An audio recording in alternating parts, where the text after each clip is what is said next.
Welcome to Faith and Freedom 250, a series from the Herzog Foundation exploring how faith shaped and continues to shape American life. I'm Daryl Jones.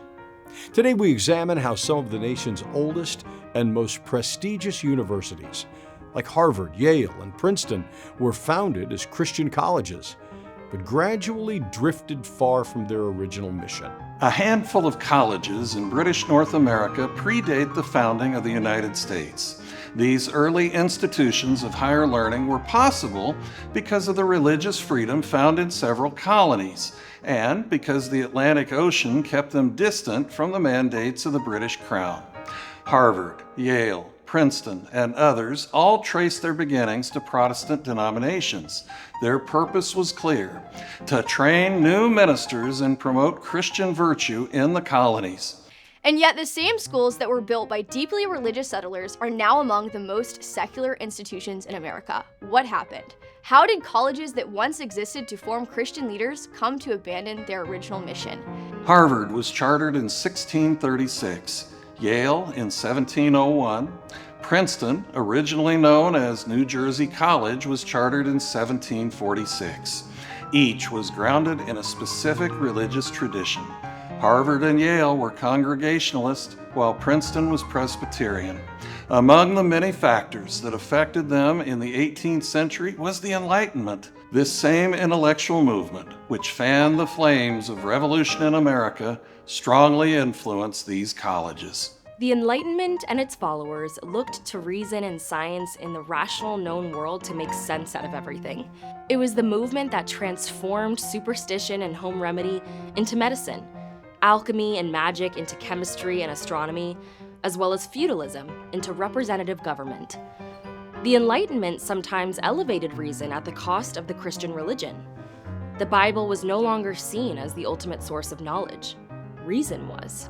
Scientific discovery and experimentation in the physical, mental, and societal realms suppressed the old ancient ways of doing business at every level. Colleges, established to train Christian clergymen in the old ways, found themselves forced to develop curricula to supplement theology, doctrine, and the languages of ancient texts, as students clamored for instruction in medicine, law, science, and philosophy. As the reputation of these colleges grew, students with varying views of church and Christianity became interested in attending and earning advanced degrees. As outsiders filled the campus classrooms, the purity of the originally targeted denominations diminished, and religious pluralism became more common. This broadening of the student population led to a belief that the curriculum should be expanded to include a wider range of academic disciplines and subjects of study. With student bodies of more mixed religious backgrounds and creeds, college administrators found themselves in a never-ending cycle of diluting their original missions in order to obtain more students and, consequently, more funding. As these colleges became larger universities, so did their ambition grow to rival the hallowed ancient institutions of the old world. In England, the University of Cambridge and the University of Oxford had abandoned their religious foundations to become great centers of scientific research and thought. As the Enlightenment surged ahead, American colleges desired the same prestige as these forerunners in the mother country and underwent dramatic changes in their governing bodies. In time, religious leaders serving as deans, chancellors, provosts, and presidents at American universities were replaced by individuals and boards comprised of more secular businessmen, civic leaders, and educators. Eventually, Harvard, Yale, Princeton, and others like them separated their religious schools from their main campus programs and focused on secular education of their undergraduate and graduate students. Princeton initiated a separate theological seminary in 1812. Harvard started its own non-sectarian divinity school in 1816. Yale followed suit and discontinued compulsory religious classes in 1822. A century later, in 1926, Yale made attendance at chapel voluntary.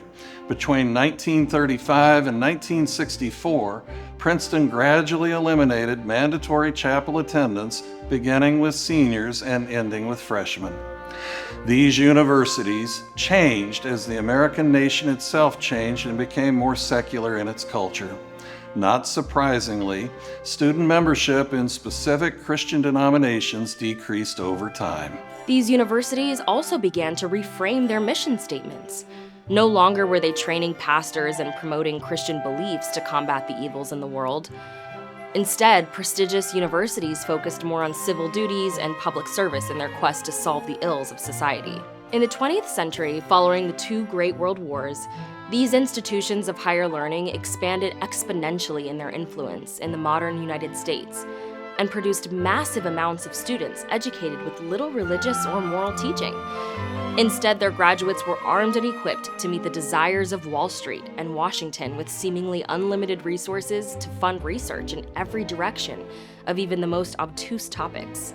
What seemed to be unlimited access to grant money attracted university leaders and boards. The quest for the almighty dollar replaced the original search of the collegiate founders for truth and salvation as the purpose of higher education. It is ironic that the desire for money, prestige, and notoriety could change the mission and core values of academic institutions founded on the principles of Christian faith. Today, some might use the word faithless to describe these ivy-walled bastions of modern higher education. That kind of transformation would have left their deeply religious founders wondering, how did their beloved Christian colleges drift so far from their original mission? The story of America's Christian colleges is one of both vision and drift. Vision because faith pioneers built institutions to glorify God through learning. Drift because over time, those institutions slowly traded that mission for one centered on secular prestige. It's a story worth remembering and one that still challenges us today. Thanks for watching Faith and Freedom 250. I'm Darrell Jones with the Herzog Foundation. See you next time.